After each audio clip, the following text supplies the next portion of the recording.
Welcome back, everybody, to another episode of the Called Shotscast. I'm Jason. I'm Kevin. And we are back with another Called Shotscast under review. Hell yeah. And today, we're going over Lost Omens, Knights of Lastwall. This book has been provided to us by Paizo in exchange for this review. Spoilers for Tyrant's Grasp. Tyrant but deadly. It's possible. Most people, if they're fans of Pathfinder and everything, they already know what happened. Yeah, they like me. Yeah. Spoilers, I know what happens.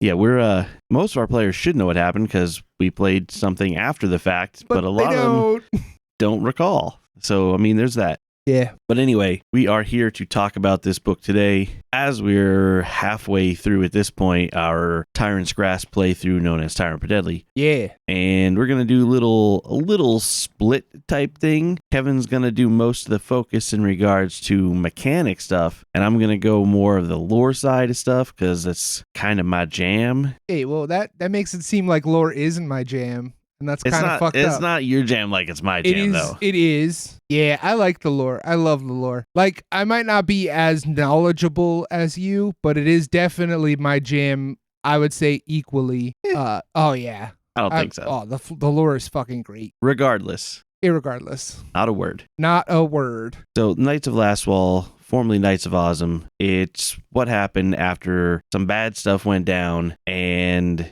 this book is basically... here's where they are in the world now. Technically, this did come out a few years ago at this point, so a lot of it's still valid, especially from a lore standpoint. Mechanics, not so much, because at this point, when it's coming out, the remaster has released, so a lot of things like alignment has been removed. Book is still usable, though. Yeah. But I kind of wish this book had been out sooner because one of the things in here that I was looking for a lot at the beginning when we started our PF2 stuff with Plaguestone was about the proper ways someone would become a Knight of Lastwall. And that information wasn't out when we were playing. So I kind of just made stuff up on the fly as GMs do. And while that is perfectly viable and reasonable for a GM to do, I am very tied to the lore of the world. And while it's not a rule per se, that's kind of rules-ish. It's like, oh, here's the rules on how to join. Yeah.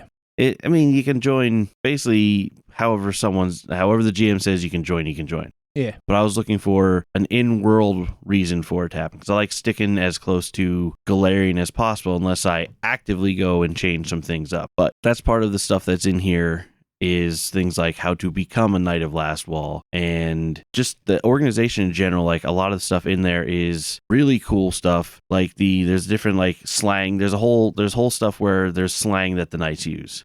Really? Yeah. See, I didn't look into that part because of spoilers, but I did like flip through the pages and I did see there's like training, like what they do to train and stuff like that, but I didn't see slang. That's really cool. Yeah, so there's... Now, if only we had a character who was a knight and like started dropping and slang. Started looking at this stuff. Like started looking at this stuff. Like what if Cosmo was like, I don't know what their slang is, but what if there's like a slang like, the like WT for Whispering Tyrant. And he's like, yeah, we got to find that WT.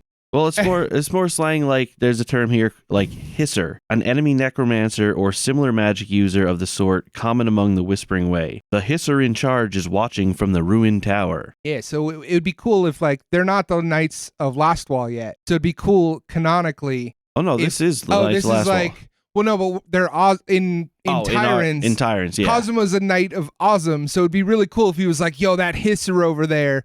And it seems like that starts the slang before they're the Knights of Lastwall. Well, but I would assume that this is the same slang. Yeah, because it says that it's core slang staples. Yeah. So it's not something that would have just started with the name change and the organizational change. For him to like drop.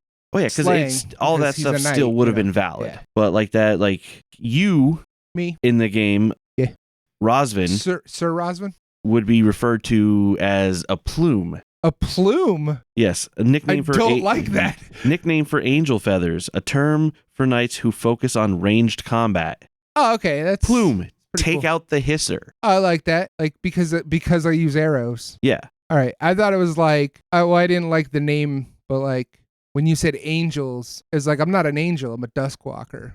That's what I thought you meant, but then you were like the arrows, like that makes sense. like smoke is a term for incorporeal undead. Ooh, because it's like So I mean, there's like a lot of cool little things like that are in there. That is pretty cool. There's things where like they break down into like squads, and each squads is basically slightly higher than average party size, and they're called lights. And there's a whole thing in here about naming. They're called the lights? Yeah. Okay. And there's the thing about naming them? Yeah, there's a whole sidebar about like the lights' names. Each light is given a name by its members, their peers, or even outsiders, for easy identification and to establish an aesthetic. Like slaying and laying? Sort of, but I don't... You remember? Yeah, I remember. Yeah. All right. That's a throwback. All right. But that wouldn't really be like one for Knights of Lastwall, generally. Yeah. I don't know. You can slay undead and then lay bodies to rest to honor Pharasma's tenants. Slaying and laying, baby. Yeah, but we all know that that's not what that was. No, it was not. When we made it originally. Bringing it back. But yeah, so they've got like a whole breakdown of like different ranks and stuff within there, although there aren't really ranks for Knights of Lastwall. Once the Knights of Ozm kind of broke up, the whole rank structure and, well, general organizational structure of the Knights kind of fell apart. There's not really a rank really at all anymore. No one really outranks any others. There's kind of, there's like Knights, and then there's like the Knights in training and squires and stuff. That's pretty much what it comes down to. And then there's like civilians. There's a couple people who are like assumed to be leadership just because of how powerful they are, and they're very vocal, they're leaders on the battlefield, but even then they're not official leaders of the groups. Like an honorary title almost. Like it's like, I respect you, but you're not above me, but I respect you, so you are. Like it's almost a self-given or like an appointed on a personal level. That's pretty cool. Kind of, yeah. There's plenty more lore here, but let's bring it to your side a little bit with some stuff that you found, and then I can maybe bring some of the lore in to tie into some of the things you're talking about with the mechanical stuff. All right, I like it. First things first, I'm the realist. I'm going to go with backgrounds. So there's a bunch of different backgrounds that I found that I liked, and I'm going to go over two of them specifically. The first is once bitten. Basically, it says that like your character was bitten by an undead, and whether it's by magic or healing or luck or just because you don't understand how undead work, you think that you're going to become undead, but you don't. And then you go your entire life trying to avoid that fate for yourself. So like it would be like, say I'm a Dustwalker, but I don't know that I can't. I mean, you would know that you can't be turned undead, but let's say I didn't know that and I got bit. My entire life is basically like, I'm going to adventure and do my thing, but I'm going to always try to not get turned into an undead. So I thought that was kind of cool. Like someone bit by a skeleton per se, which doesn't generally have the ability to turn you. Yeah. They think for some reason that it's an all undead thing. Yeah. And they're like, oh, I'm going to get turned. And then when you don't, you're so like, you love life. You're so grateful for life, but you always have that fear of being turned. So I just thought that would be like a cool background for a character and like a cool idea of just like hating the undead, trying to destroy them, but doing so without getting turned. And then that's a fear that your character always has. So I thought that was cool. And then the second one is Tyrant Witness, which, I mean, it's the name applies. Yeah. You know, someone who saw that. So the reason I picked that one obviously is Izar, who this will probably come out after, but in the special was there when it happened. It'll definitely come out after. Yeah, it'll definitely come out after because that's next week. But timestamp, yeah. But like, I just thought that was a cool one. It basically like I'll read it real quick. When Tarbafon broke free, you saw him emerge when the god-slaying lich obliterated Vigil and Rosler's coffer. You scrambled to safety, and when necrotic rainfall swept through the lands, and the Gallow Gardens grew. That's probably spoilers. Sorry. Whoops. You weathered the storms. Other talk about what the Whispering Tyrant's return did to Lastwall, but you were there and it changed you. So Izar, if you remember from Plaguestone, Jay, and if any of the listeners remembered, he was kind of he was a drunk and put to this task of saving Plaguestone, and he had a like a Knight of Lastwall background, but this one would work in my eyes better because he was there for it. So it's more like, it's not just, oh, you lost all your people at Lastwall. That could have been you were just like out. He was there, and as you can tell in the special, I roleplay that broke him. So like it makes more sense for a background for him. So I would have picked that one. So that would have been cool to have back then. So yeah, that's the two backgrounds. I don't know if you have any if you have any lore to go into any of that stuff, but well, sort of tied to that is, strange as it may sound, there's a chapter in here about notable figures within the Knights of Lastwall. Yes. I scanned that too. One of them's undead. One of them's what? She's a vampire. Really? Yep. Who's that? Is that a spoiler? No. Hayana Testhake. She's actually like a poet. She was a knight of Awesome to start with, and she got in a battle with a vampire who bit her. Oh, damn. Once bitten. Yeah, that's where it ties in. But she did get turned. Yeah, and instead of turning into like a full-on evil vampire when her sire was staked, because of her general like love for life and everything and love of all things good, she managed to maintain herself. And so like the power of love, of goodness, just made her change how vampires work, and she stayed herself. Yeah. And by the lore, she has somehow never yet drank blood. Oh, that's cool. I like that. Because that's the main point of vampires. Like, that's the lore of vampires. And then she's so much of a badass that like, she's never had the drink of blood. Well, she's got a mantra that she repeats whenever the hunger gets a little too strong. And somehow the mantra calms the blood urge. Blood's icky? No. Is it I'm too good to drink blood? No. What is it? The Crimson Oath. Oh, that ties into one of the things that I was going to talk about next. Well, why don't we talk about that? So there are 3 dedications in this book. Dedication classes, I guess it would be. Like, dedication. Yeah. Like dedication's a whole thing. They start as dedication feat, basically. Yeah. So the first one is not relevant to, well, I mean, probably is, but the one that popped out to me is the second one. They're the Knight Reclaimant. And so like the first one that I wasn't going to talk about, but now I am, they're like the heroes of lore. They're like the shining knights in shining armor. They use their faith and magic to defend the innocent and defeat undead. They're the Cosmos. They're the Cosmos. They're actually called the Night Vigilance, and they're pretty cool on their own. But like, I have a feat for each of the 3 that I picked out that I wanted to talk about. But these guys are cool. So you have this idea, this Cosma, that's like knight in shining armor. I'm going to do everything right. I'm not going to fight dirty. I have to be honorable and everything.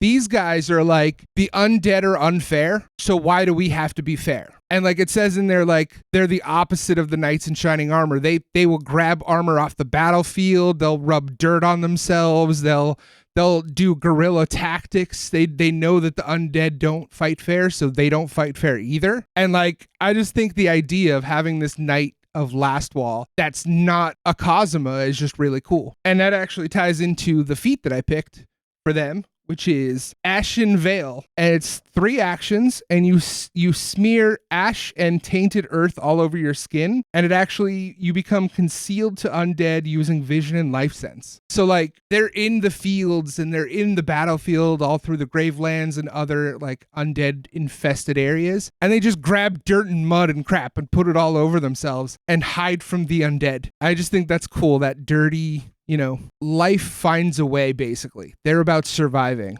And there's another one called Hilt Hammer. Any melee weapon they have becomes versatile bludgeoning. So for like the skeletons and stuff like that, and anything that so they could just use any weapon, they could turn it into bludgeoning. See, one of the slang terms is ash. Also, It's basically a term used for subterfuge, stealth, and all that. You basically tell someone to cover themselves in ash or something like that, or ash up, basically ash up. To get all hidden and stuff. Yeah, and that's Ashen Veil. Like that's the action they're talking about. That's really cool.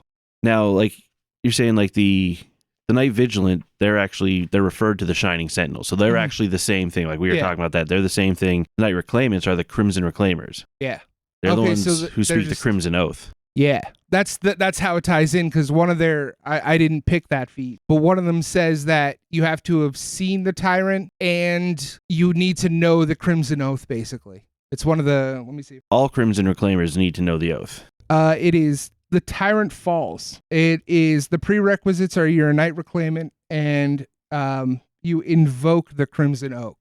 Oath. That's what I was thinking. So it's not that it's called the Tyrant Falls. It's just you need to invoke it, and then you can do that action, I guess. Well, the last line of the Crimson Oath is, "Our Crimson Oath, the Tyrant Falls." Oh, so that they thank you for bringing the lore into the mechanic, because I didn't know that. But yeah, like it. I just think like that one. It appeals to me more than the other two. That's why I picked it. But the other two have really cool feats too, which I can go over now if you want. Wink, segue. I mean, if you want to, like Lastwall Sentry, we were talking before. That is the other one also. Yeah, See, they have Lastwall these weird Sentry names. is kind of like a general one, I think. Yeah, it is. It just says, "Oh, you trained at Lastwall, so you can just do this to like be good and do well and fight undead." Well, they're like the general soldiers, while the Shining Sentinels and the Crimson Reclaimers are like the special forces, we'll say, so to speak. I love the feat that I picked though for the Sentinels. Yeah. It's called Final Rest. So first sentence right off the bat: as stubborn in death as you are in life, you vow you'll never aid your hated enemies. You can't be transformed. That's the first thing. You can't be transformed. Also, if undead touches your corpse, not your body, like not your alive body, your corpse. So I don't know of any other feat that does this. And that's why I love this. It goes on to when you die. Like it's a feat for when you die. They take damage if they touch your corpse. I just think that's so cool. Like your dedication to Lastwall and the cause is so powerful. You can't be turned unless it's an artifact, I think it says. Or a deity. So unless it's those two, and that makes sense because, they would go above the a feat. Yeah. You can't be turned besides those two facts. And when you die, your corpse keeps that feat, and any undead that touches you takes damage. I'm like, that's amazing. Yeah. So that's crazy. They can't feed on you or anything else like that, because it will literally hurt them. Yeah. And especially with the damage, positive damage, it says to do. So it's called Vitality. Well, it's called Vitality now. Yeah, I know. Because remember, this is pre-remaster. Yeah. There's a lot of things that are weak against Vitality if they're undead. So even in like this one, I'll take one positive damage or one Vitality damage. In a lot of cases, that's going to be a lot more than one damage. Yeah. And that's just for touching you. Yep. Oh, actually, it's more than that, because it says through a thermal about biting or carrying your corpse, it's a D6. So just touching it is one. Doing more than just touching it gets even more. It gets you, yeah. Yeah, so yeah, you're... like I said, it's crazy to me that, like, you're dead. Like, your feats shouldn't matter once you're dead. Like, oh, I can kip up. Not if you're dead. This is like, you're dead. Oh, your body still has that power to hurt undead. Like, it's positive energy and it's positive damage, but, like, it doesn't make sense to me, and that's why I like it so much, because it's like what like taking that feat, like in the, not the mechanics, but like in the game, in the canon of the game, like you earn these feats by practicing and doing stuff. Sometimes deities give you them and stuff like that.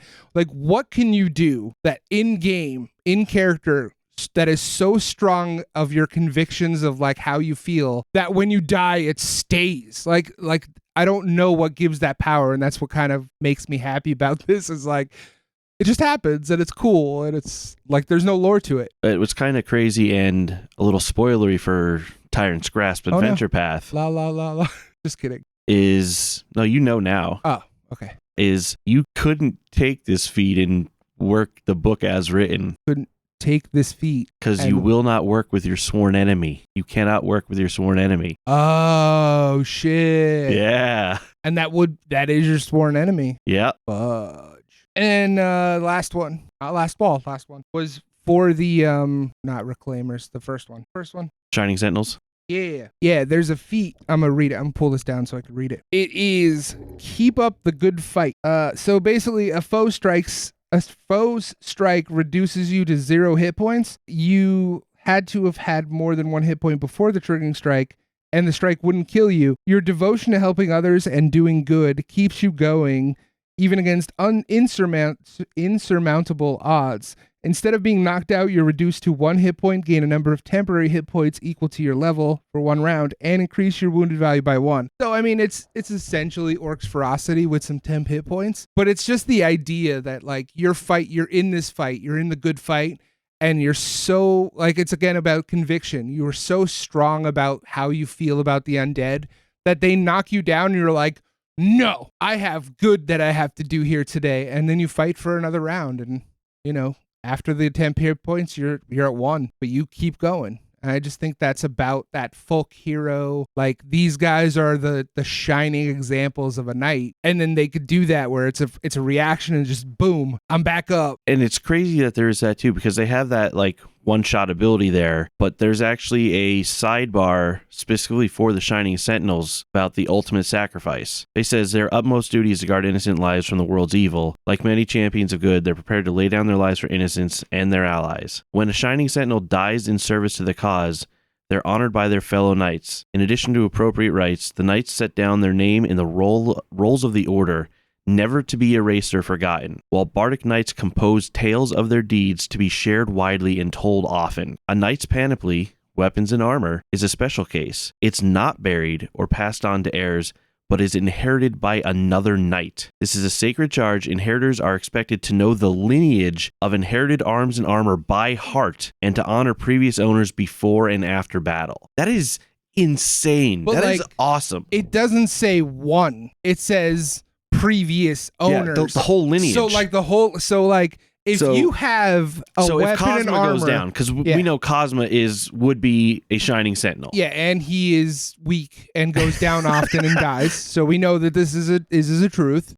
Some other knight would get his armor. Boom. Potentially, I have to know. Yeah, but see, you'd also have to honor him before and after battle. I'd be okay with that. I like Cosma. Yeah, Rosman's cool with Cosma. But that's saying like. And anyone who wore that armor and fell in battle after that would have to know the entire lineage of that armor. So that's not just, like I said, that's not just one. They have to know it by heart. Yeah. So they have to go, okay, Cosima the first. Like and the armor Rosman becomes the second. The armor and weapons basically become like artifacts, a character on their own. Like an artifact. Like a non-magical artifact. Well, I mean, they could be magical, obviously, but you don't. Yeah. But not relic. Not a relic. Like not a mechanical artifact. So to speak, and not even like a mechanical relic. It's an heirloom. It's a knight heirloom. Yeah. And you need to know the entire family. And you just the idea of that's kind of silly too, when you think about it, like before and after battle. So they have to be like, first into battle, hold on, I have to honor 17 people right now. And then after battle, they're like, whew, I would like to refocus. Well, they and don't say you have 17... to list off everybody. Well, no, but they have to honor every one of them. So like, I'm not saying they have to go through and honor everyone individually, but it says honor previous owners. It doesn't say you have to honor all of them. You have to know all of them. Yeah. But you could just pop out a name in the lineage, like for Cosma or whatever, like going in and then be like. But the idea was in my head was funny of like, I have to list out these 18 people and honor them real quick. Hold on, 1 bad second, guy. please. My first 3 actions are the first 3 names. 18 actions later, I'm all right, guys, I'm ready. I would like to refocus by naming... why does this armor keep getting passed on to so many people? Well, because you list every name every time. Because by the time you're halfway through the list, the bad guy kills you, and then the armor gets moved to someone else. I mean, obviously, that's joking about the situation, but I still think that is a awesome piece of lore that the armor and weapons basically take on a life of their own. Mm-hmm. And it's not a thing, like, it basically goes against the entire cause and everything else to do the standard, we replace character, sell this gear, get him some new, give it to the new character, or even just sell the gear for the party type thing. It's like, no, that's a strict no-go. Yeah. And it doesn't call it out, but it basically gets down to the point where it's like, you do this and you do it the wrong way, somebody's going to know and somebody's going to come after you about it. Yeah. Which, I mean, that's how I would run it.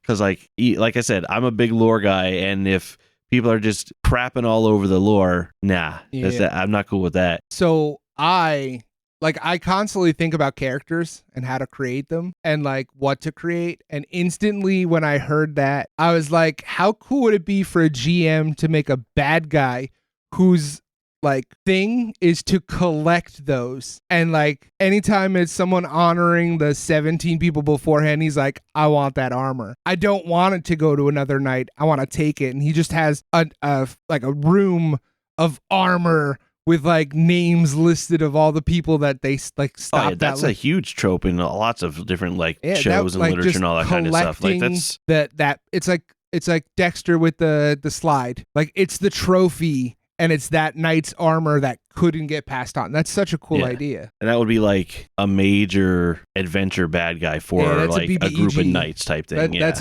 a big guy. That's cool. And this is just a tiny little piece of the world's lore. This is just a country and like the knights and stuff. This is just one little organization. That's incredible. Yeah, and strange as it may seem, like we focused a lot on Rosvin and Cosma here, but that's really not the only ones in the party who have like space within the Knights of Lastwall, because there's a little group called the Shining Songs. Oh, bards.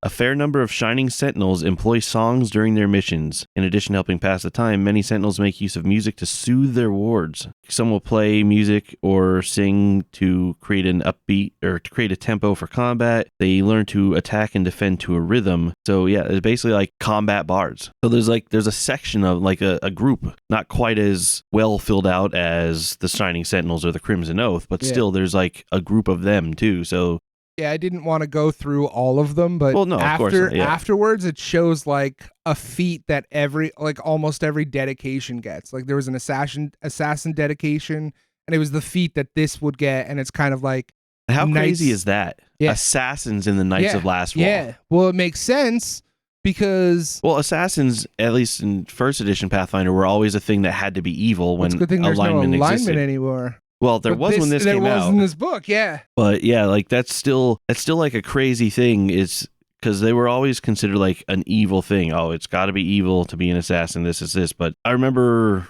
when I got this book way back in the day. Oh, which should have made a point of this at the start of this too. We're not paid for this. We were provided this by Paizo for this review / deep dive we're doing here. Yeah, I'll let you take care of that. Yeah, I just did. Yeah, appreciate it. Should have been at the beginning, but got a little too excited to put it in the beginning. I can add a little thing at the beginning before we get started too. When I got this, I remember reading about the assassins being in there, and it's like it kind of makes sense in a way. I mean, you think about it. There's organizations all over the world, like even governments and such, that have assassins in there, and no one necessarily looks at them as like evil. Even Assassin's Creed, assassins are evil in some cases, but they're generally designed to, in a lot of cases, get where other people couldn't get, to stop the bad guy with a super direct strike in order to minimize collateral damage and extra casualties and stuff. And a lot of the assassins for the Knights of Lastwall are Lastwall. I keep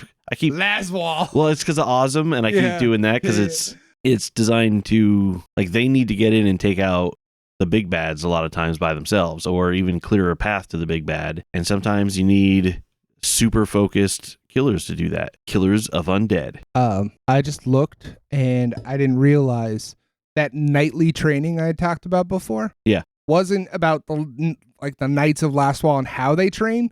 It's literally feats, like Knights of Lastwall only feats that you can take because you're a Knight of Lastwall. I didn't realize that it was like actual feats. I thought when I saw it, because I was flipping through. Oh, you may have. There is actually a section in the earlier stuff in the lore that's training also. So you might have just. Yeah, but I just think that's cool. Like just looking at some of them, it's like stuff that a knight would know, like agile shield grip and like reliable squire. Like that's just even more like mechanics and lore that I didn't realize. Like I can take these spoilers. Rosvin can take these because he's a Knight of Lastwall. Rosvin's a Knight of Awesome. Yeah, but it's the Knights of Lastwall.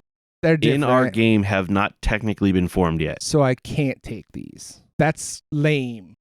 But it's cool that they're out there. Well, because a lot of these things are tied to other things happening. Yeah, I can see. Yeah, like I don't like it. Like the Shining Sentinels and the Crimson Reclaimers, they came about because of the fall of Lastwall. Makes sense. Spoilers. But at this point, you should probably know that already. Yeah. I like too that there's stuff in the back with like little cities and towns that had stuff to do with Lastwall, like a gazetteer that's in there, and Rossler's Coffer is actually in there also, which is, it's got a little bit of stuff in there, and there's actually some more hidden information, not really hidden, it's just in a odd location in here about Rossler's Coffer that I hadn't actually picked up on before. So like I had some plans going forward that I'm like, oh, well, the lore kind of blocks those plans from happening a little bit, so I might have to tweak some stuff that I wanted to do. It's a little spoilery, but So don't read that section? Yeah, probably don't look that up. All right. I mean, it's not going to be too big of a thing, but... If you hear pages flipping, it's not because I'm going to that. Just so you know. I definitely hear pages flipping. Yeah, you do. Honestly, I know that we're here for a reason. I love just reading this book. Like, going back to the review part, we talked about the mechanics and we talked about the lore, but like the book itself is just filled with stuff that I like read and I'm like, oh crap, that's stuff that's relevant to stuff that I know, and that's learning, and I like it. The end. Oh, so you're not going to like even give an example to say what it is you're talking about there? Nope. Well, yeah, I will now that you said that, I guess. But like some of the deities, like I was going to talk about it before, but it's lore, and you decided that that was your spot, but it's relevant. We've kind of been going back and forth, so I mean, you can do a little step in. Milani, is that how you say it? That's Fel's deity, and like I read on, like obviously I looked it up when I did research for the character, but it's not in depth. Like I basically saw like, oh, roses and tea, like blah blah blah, anathemas, edicts, but like this has a lot more information. It had a picture, a better picture. So just one example of like, I was reading it and it's stuff that I already kind of knew, but I was like, oh, there's a lot more information and it's relevant to one of my other characters. So it's nice to just be able to have like a book to be able to look through and find things that you didn't know for future characters or current characters that you want to like mix that into. See, that's why I'm such a fan of like these lore books in general. Obviously there's mechanics in there and there's a lot of cool mechanics that get added, but a lot of the stuff that's in there in terms of lore stuff is you find out a lot more in here about the world in general. And like you said, you can use stuff to build future characters, which is true and all that. And like, that's the thing. That's why I'm such a big proponent too, when I'm running games, for people to have a backstory, have background, have lore for their character, because there's so much cool stuff on the planet and in the world here. And there's so many books out here that have just like cool things, like little tiny things that you don't even really think of a lot of times, but there's stuff out there that could be a nice little add-on to a character thing that it's like, oh, look at that. It's mechanically meaningless. Yeah, like, oh, like my character used to be, what was it, a Bastion player? Is that what it was called? Basilisk. It's like, not in this book, but not in this book, obviously. Yeah, but like that's just an example of it. It's like your character can have that about him, and it just adds more depth to your character. Now, obviously, it's just a sport, you know, so it might not be a huge thing, but like there are small things that, look at Rosvin and the bell. Like I didn't need to do that. Spoilers to the special, not the special, after the special. You'll find that out. But like, you gave me that vision of the bell from the bell tower. Yeah. And then we ran into a church where the bell was crashed on the ground and Rosvin flipped out. Well, it didn't flip out, but I I role played it. And it's like, if you find these little things, these little pieces of lore, these little nuggets of lore that are little just drops, as you would call them, but these little things about your character in these books about lore that happen in the world, it gives you an opportunity to call back to that. And it might be something as simple as like, yeah, anyone who followed the show would know that that's what I was doing. But if it's your background character, it gives you and the people around the table who might know your background, or you might talk about it in character, something to be more relatable to being a real character, like a real person, essentially. Because like any of us can make a cookie cutter, like, I'm a fighter, I have a sword and a shield, this is what I do. But if your fighter is afraid of spiders and won't go into a room with giant spiders in it, like, it gives you the ability to have character growth when your character does go into the room with giant spiders. And your character has character. Yeah, your character has character.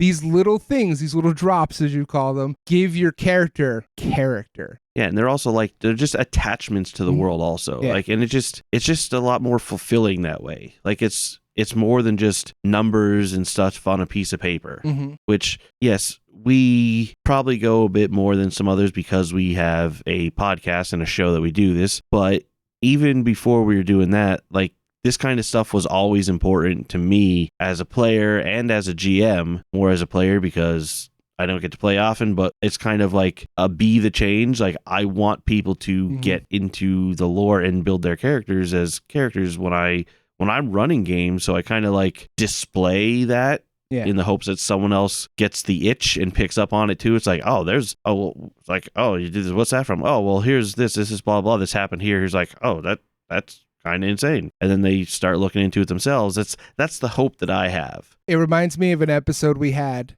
And in the middle of the episode, we were talking about like electricity. Like actual electricity in the game, and you pointed out that there is an area that has electricity, and there's an area that has like guns, obviously because of the gunslinger. And you dropped this knowledge on David, and I've never seen a look on his face. You were like, "Yeah, it's from when the spaceship crashed," and he's like, "Excuse me?" He's like, "Yeah, where the spaceship crashed. That's where they have electricity. Where the spaceship crashed." And you're like, oh yeah, elves are aliens. And he's like, what? And you dropped, it was like 3 things: electricity, alien spaceship, aliens. You dropped those 3 things, and I thought he was going to flip his top. I thought his head was going to explode. And it's like, he would have never known unless you said it. And you did, and it was great. And like, that's the thing, is like, you don't know. Like, I didn't know that stuff. And like, I heard it, I was like, that's really cool. And then I'm like, wait, I want to start learning more about that stuff. And I do now, like saying it, because maybe I want to make a character who's like, hey, I'm an elf. Why are we on this planet versus like other beings? Where did we come from? Maybe he wants to try to find out why he's an alien and like where this spaceship is and all this stuff. Thing. All you'd have to do is look it up, because that information's already there. Yeah, I know, but I'm saying like that pushes me to make more interesting characters because of that knowledge that I found out from that random episode. And that's what these little nuggets of lore do, is it like it gets in your brain and then your imagination takes off. Because now, like, I know about the Basilisk game, and I'm like, I really want to make a character who has something to do with this random sport. Like, he was an ex-player who got hurt, and like he can't physically do, so now he turned to magic, and that's why he's a sorcerer. Or that's why he's like a wizard and did like this like, he's an old guy who used to be a Basilisk player. And now I'm remembering that because I'm going to use that for my next character, I think. Like, I just think that's cool. Like, it's just a little thing that pushes you in the right direction, and then creatively you take over and your imagination just runs with that little piece of information that goes, oh, I can build a whole character off this and then make an interesting character. It's what I did with Fel. I found out that there were like fae that take people's memories and stuff like that, like take their names, and they play tricks and like they do bargains that aren't what you think they are. I was like, oh, cool. That would be really cool. And that's why he doesn't remember his mother. Like, it was just a fae. And that's I made the whole concept of the character based on the fae market, or whatever it's called. The first market, whatever. I think it's called the fae market. In the first world? Yeah, in the first world, there's like a fae market. It's just a bunch of fae that do bargains. And I attached to that, and I was like, boom, I made the whole character Fel because of that. I just think that's kind of cool. Yeah, that's why I love the lore so much, and why I love these lore books, because they just have all the stuff in there that's just there. You just got to look. Yeah. And that's half the fun. And as it comes to lore books, yes, Knights of Lastwall is, God, I did it again. Knights of Lastwall is very focused. There are spots in there to show how they tie into other deities. So if you follow a deity and still want to tie to the Knights of Lastwall somehow, there's ways to tie in there. But this is not really a book for people who aren't playing a Knight of Lastwall. It just isn't. So while it is a super focused lore book, you're not really going to find a better one with more comprehensive info on how to play a Knight of Lastwall. Yeah. So for me, this is like a huge book. Like I said, I would have liked it if it had come out a little bit sooner in order for like my own purposes and stuff. But obviously they can't drop every single lore book right at the start when the game came out, because that would just be insane. Or can they? For customer purposes, for their writer purposes, their artist purposes, it'll just be too much. Especially with how large the world is. Yeah. This is just one thing. This is just the Knights of Lastwall. Now, it makes sense as this being like one of the earliest ones, and even if it was dropped right off the bat, it wouldn't even necessarily, like, it only really tied in at most from the start to Plaguestone, because there was a direct tie-in to Plaguestone in the backgrounds of Plaguestone for a Knight of Lastwall. But like the Age of Ashes, not really tied to Lastwall at all. There's no, like, the adventure paths that are out, not really tied, but just because of what happened to lead into PF2, the fall of Lastwall. For me, it makes sense that it should have been out early, because it literally is what ties PF1 to PF2. Like Yeah. the events that happen in this book that are talked about in this book are the shift from 1 to 2. So like it kind of seems silly that it wasn't brought out early because it would have given the lore of what was important at that time, which is the change from 1 to 2. And it wasn't even like it was that far after, I don't believe. I think it was just a couple months maybe. But like they obviously want people running their stuff as soon as it comes out, their adventures and such. And I think it would have been nice if they had, because this isn't even like a big book. It's maybe 200 pages. It's less than that. It's less than 130 pages. So I mean, sure, maybe they didn't have the stuff written up yet, but I mean, it would have been nice if they had like one lore book right off the drop. Yeah. Because by that point, even if they didn't play it, everyone knew what happened. Generally speaking, anyone who's paying attention to the lore and the adventure paths. Yeah.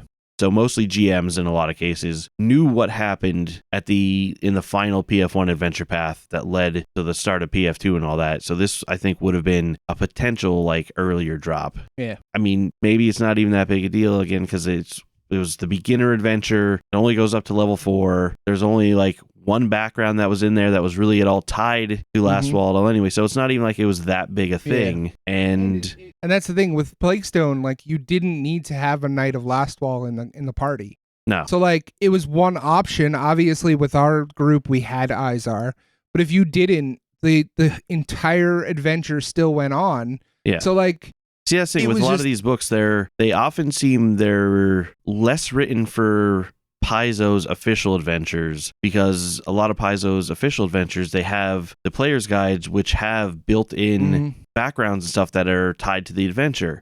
Yeah. And there's, like I said, there's nothing really tied to Lastwall. Well, I guess any characters built for society would work also, because there's stuff in there. So like you'd use general ones, but like adventure path wise, not really. That's the only one that had, as far as I know, that's really the only thing adventure-wise that still had anything to do with Lastwall up until this point. Maybe not. No, I still don't think they really touched Lastwall at all that I can recall in any other ones. Kind of go all over the globe with some of the stuff, but I just, for my own purposes, it would have been nice to have some more information, because I think Izar would have been built a whole lot differently. Oh, he would have been played differently too. Like if I knew, like I think at one point I asked if I was a Knight of Lastwall. Yeah, and I said you weren't. And you said I wasn't. I said you were Squire. I said you needed to find a knight who's already there to basically which wouldn't happen. Make you a knight. Oh, there was Sir Krent, right? Or Krent, I think his name was. Yeah, I think so. And he was there. Yeah, so it would have been him. But like the way we found out after we read the book was I was a knight the whole time. Yeah, because I was a Knight of Ozum. Yeah, because you survived. Yeah. Like I survived. Izar had survived Lastwall's fall, so he was already a knight. Yeah, which would have changed everything, because if like. Well, I went in playing that I was a knight, and then you told me I wasn't, so I changed how I played, because I was like only a squire, so I wasn't an official Knight of Lastwall. And then I ended up taking the sentry. I didn't know you changed how you played so much. Maybe just more like how you referred to yourself. How I referred to myself, yeah. But that would have changed if I knew I was a knight the whole time. But then also I took the sentry dedication, and that really, like, I questioned if I could take it, because the prerequisite was being a Knight of Lastwall, and I wasn't a Knight of Lastwall. Then we found out I was, and like, okay, I guess that works. And then that ended up being what it was. So like, it would have changed a little bit. It wouldn't have changed a lot, but this book in general would have changed a lot. There's other feats I could have taken. There's different things that I could have done. You would have had a whole lot more background to work with too. Yeah, I would have had a lot more information to work with. I could have.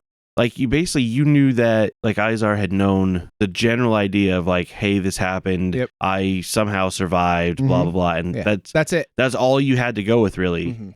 But if you had like even half of this stuff, it could have been a lot more. I would have had information about previous knights, higher level knights. Like I think I saw Iluna's in there. Yeah. All of them. I think Vina might be, not Vina. Vina's also Vina's in there. Yeah. So I would have had all of this information. Plus, mechanically, I would have had a bunch more feats that I could have taken with the nightly training. I could have picked I know that Plaguestone didn't get high enough, but like I could have been one of the dedications. Shining Sentinel. I could have been a Shining Sentinel. That would have unlocked a bunch of stuff that I could have taken. Your interactions with Sancti would have been way different, likely. Yeah, because I would have been, that could have changed everything. I I mean, he was more Iomade specific, but So if he you wasn't- guys yeah. just, like, if this book was out for both of you to have looked through to find out, like, a lot of the stuff that was there, because Lastwall or not, Iomade is a huge part of Lastwall to begin with. Even though Sancti wasn't Lastwall specific at all, there's no way Sancti would not have known things about Lastwall with how devout a follower of Iomade he was. Yeah. And knowing what Lastwall was and the ties with Iomade, maybe he would have respected Izar more being a Knight of Lastwall, knowing how much the Knights Knowing were. that you had been there, I think that I was there. I think it would have been a lot different, Yeah. honestly. Because it wasn't like, oh, you're a lesser follower of Iomade. I'm like, excuse me, I was there when he came back. Yeah, it would I have lost all my like. He would have been more sympathetic, at least. I think it would have changed the whole dynamic between the two of you, honestly. Yep. And I think it would have brought us closer together. And if you've listened to Blakestone, you know that probably would have benefited the entire show. Just because instead of and being the entire party. Well, yeah, but instead of being against each other, being together, it would have caused less animosity within the party. And then from a performer perspective, like a podcast content creator perspective, it would have produced a better show because there wouldn't be that animosity. Now, I'm not saying animosity is bad between party members because, let's be honest, Cosma and Rosvin, but there was no growth with the two of us.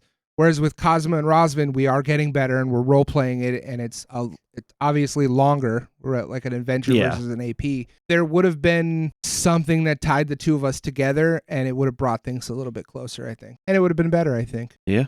And all because the book didn't come out in time. Well, like I said, it's been out for a few years now. Yeah. We're getting to it now. But I think if you want to have a character who's got any ties to Lastwall at all, you're going to want to look at the stuff in this book. Yeah. It's a definite perch for that. And even if you don't, honestly, there's just a lot of cool information that can help a background, even if your character isn't from Lastwall. Maybe you know someone who was. And there's just a lot of the stuff that's in here is general things that the world knows about the stuff also. So it's because there's stuff about diplomatic relations with different countries, with different organizations. So any ties that, like, if you're from some kind of organization, you can be like, oh, well, here, where do I find information about this? Oh, apparently they were somehow connected to Lastwall and the Knights of Lastwall. And they're like, oh, well, here's this, boom. There's more information you have for building your own character. So yes, the mechanics are out of date with the remaster.